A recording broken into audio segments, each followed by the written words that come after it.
Ravie de vous retrouver aujourd'hui pour une recette, cette fois-ci du poisson le bar. Donc après vous pouvez faire cette recette avec n'importe quel poisson.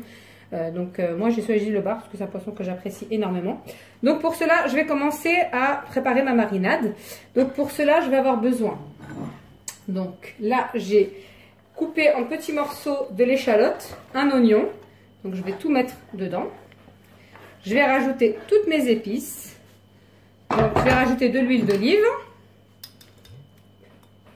2, 3, 4 et 5. Donc moi je mets 5 cuillères à soupe d'huile. Pour cela je vais avoir besoin d'une petite cuillère en bois. Pour prendre avec à peu près comme une cuillère à café, je vais prendre du curcuma, du cumin également, une bonne cuillère, voire même 2 cuillères.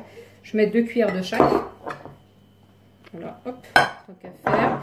Une grosse cuillère de paprika du Maroc. Je vais mettre du gingembre également. Je vais prendre du paprika fumé. Donc ceci, cette fois-ci, c'est du magasin. C'est du Cros. Donc ça ressemble à ça, pour information. Je vais rajouter de l'ail semoule. Une bonne cuillère. Un peu de poivre. Donc moi, cette fois-ci, vu que dans cette recette-là, il y a des enfants qui vont manger.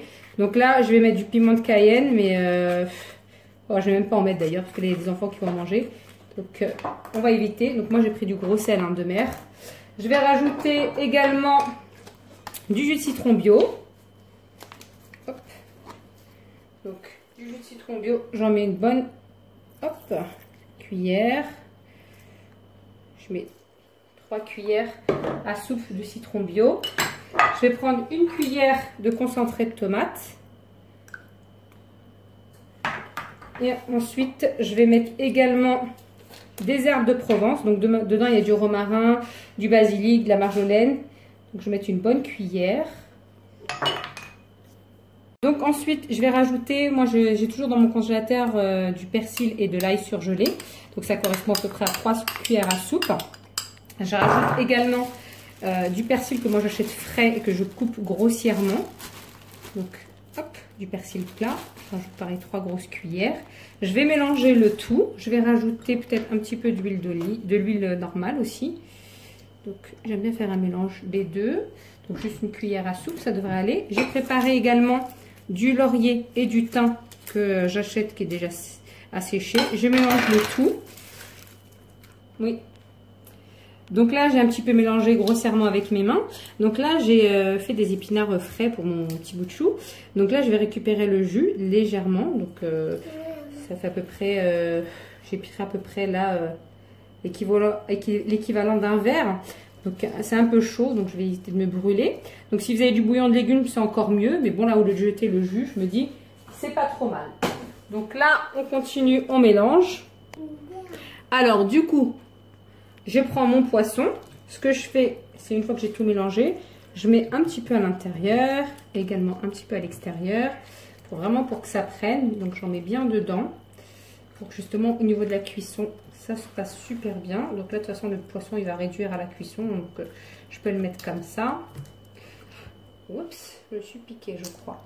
Bon c'est pas très grave, je pense que la personne qui me l'a préparé, elle a oublié de couper un petit truc, mais bon c'est pas très grave. Donc là j'ai préparé également des rondelles de courgettes, parce que du coup je mets de la courgette.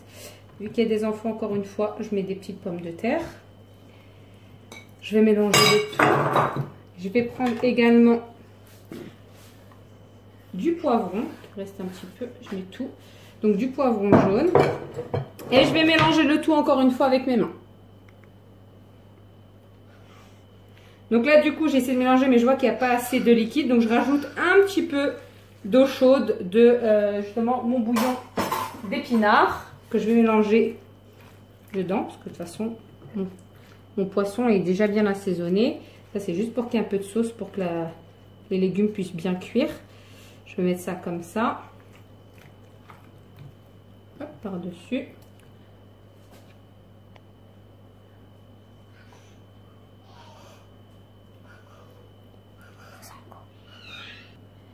Donc du coup, vu que mon poisson est beaucoup plus grand que prévu, ce ce que j'ai fait en fait, c'est que je vais prendre mon plat de mon four. Donc je vais mettre comme ça, délicatement. Donc là, j'ai bien mélangé. Après, ce qu'il faut savoir, c'est que moi, je vous conseille plus, c'est de le préparer, la charmoula, enfin la marinade, on va dire, avec les légumes un peu plus tôt. Parce que c'est mieux quand c'est mariné déjà au préalable. Mais là, moi, je vais faire ça comme ça. C'est aussi bon. Après, voilà, vous pouvez utiliser de la dorade, vous pouvez prendre vraiment d'autres poissons. Moi, vraiment, c'est parce que j'aime beaucoup le bar. Il y en a, ils n'aiment pas trop, mais après, tous les goûts sont dans la nature, comme on dit. Donc, du coup, voilà. Donc, là, je mets mes petits légumes un peu partout. Donc, ce qui est bien, c'est que ça m'a fait une bonne sauce. Après, ce qu'il faut savoir, c'est que le poisson, en lui-même, ça dégage de l'eau. Donc, du coup,